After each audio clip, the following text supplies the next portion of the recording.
Hi, my name is Sheila Nevin. I'm from Sibeginagdi First Nations. I'm Mi'kmaq. I'm the owner of Aunt Sheila's Mi'kmaq Tacos. I started making my Indian tacos back in the early 90s while I lived in Saskatchewan. One night my sister and I were looking for a pizza or something to have. We couldn't, and her kids had a couple of friends staying over, so we started making them together. When I came home, my mom said, I'm going to teach you how to make this dough, and I'm going to show you Giju's recipe. In our language, in the Mi'kmaq language, Giju is mother, mom. And so my mom says, I'm going to show you Giju's recipe, which is my grandmother. And she said, I'm only showing you once, so pay attention. This is a family recipe, so I don't want you giving that recipe out to anyone. And so I watched her as she made the dough, and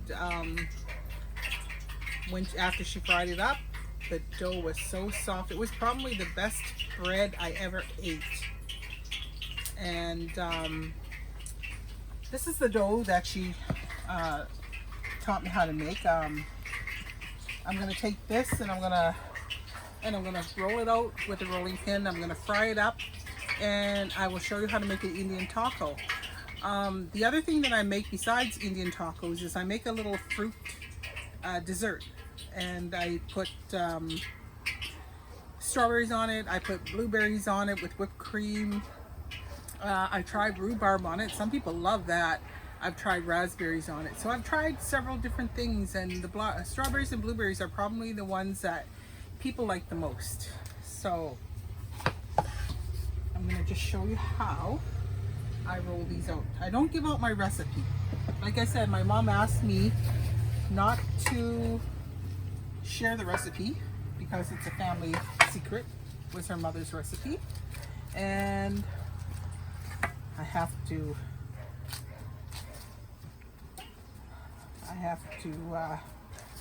do what my mom says.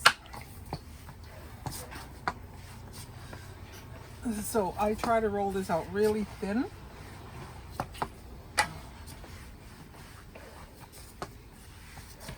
It's almost try to roll it thin like a pizza maybe.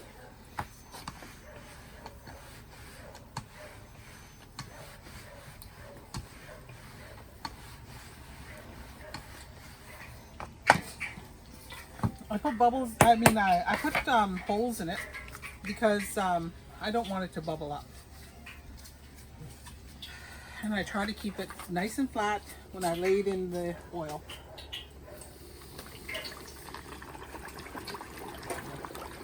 I want to make sure that it fries flatly so that we can lay it on a plate. So I have to make sure that it's all down nice and flat. Let her cook. It takes a few minutes to cook.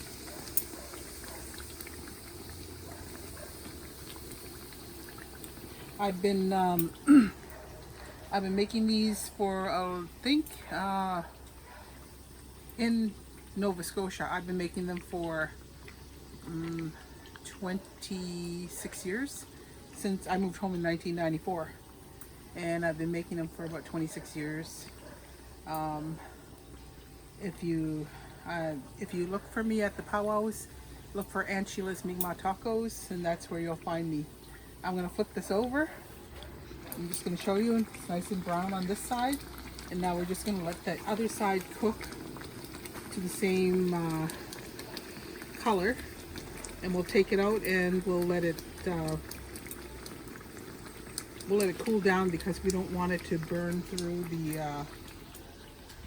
the plate that I'm going to put it on, or the to-go container I'm putting it in.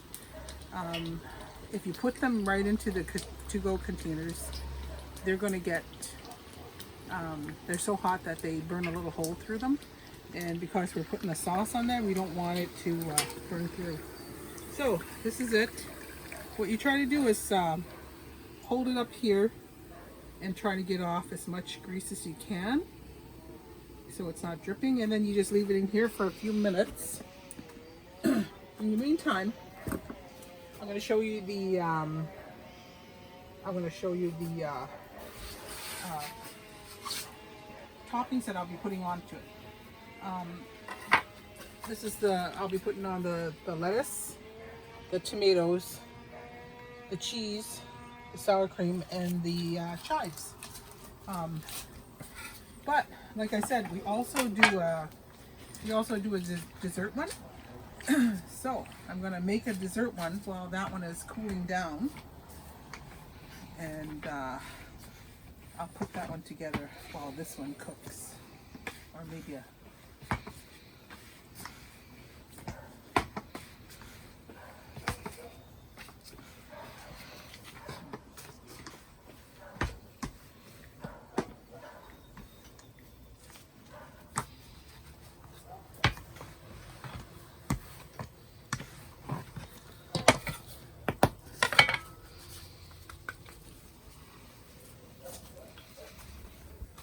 Lay that down again in here.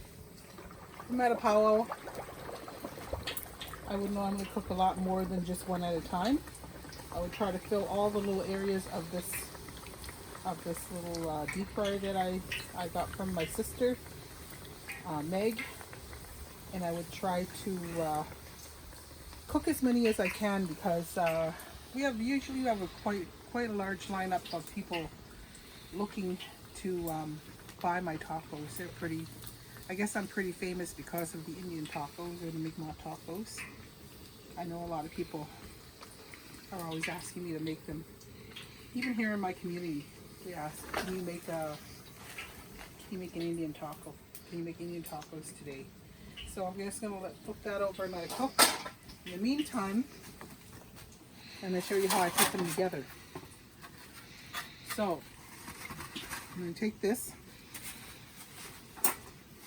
and I'm going to take this sour bread. Normally if it's in there perfect, I guess I made it a little bit too big. Well, I guess that's the best I'm going to do. I'm going to come over here, and I made some sauce. Now this is my secret dough for my bread, and this is my secret sauce. And I just put a spoonful of it over the taco. And before I do that, let me just take this one out. I'll just leave that there so the oil can drip off. So once I put the sauce on, then I come over here and I put the lettuce on, which I prepared this morning. Chopped up my lettuce and my tomatoes. And the cheese, I usually buy it already prepared. A little bit of cheese on top. A little bit of sour cream.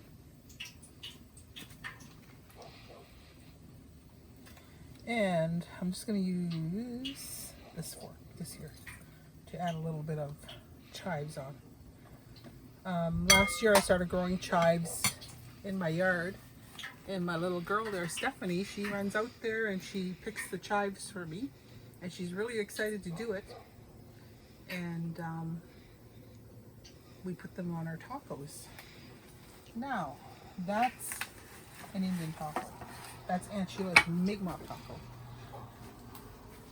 Now I'm going to show you how I make the strawberry.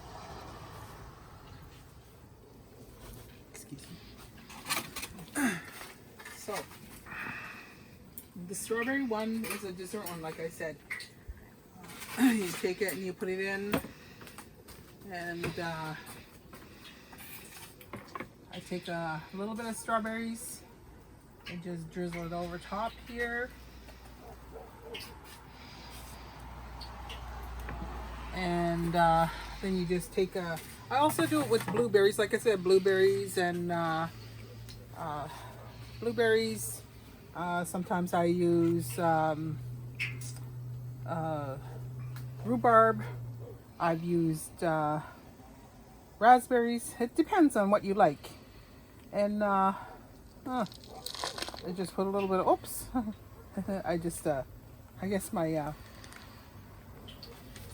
topping isn't that great today, but usually I can make little designs on it, and I just put a little bit in there. So actually I shouldn't have closed that yet, but yes, this is my Indian taco, and this is my fried bread with strawberries. I wish I could have made a better strawberry one for you, but unfortunately my whipped cream is not whipped anymore. So thank you for joining me today and allowing me to show you how to make my Indian tacos, and I hope you have a nice day. Goodbye.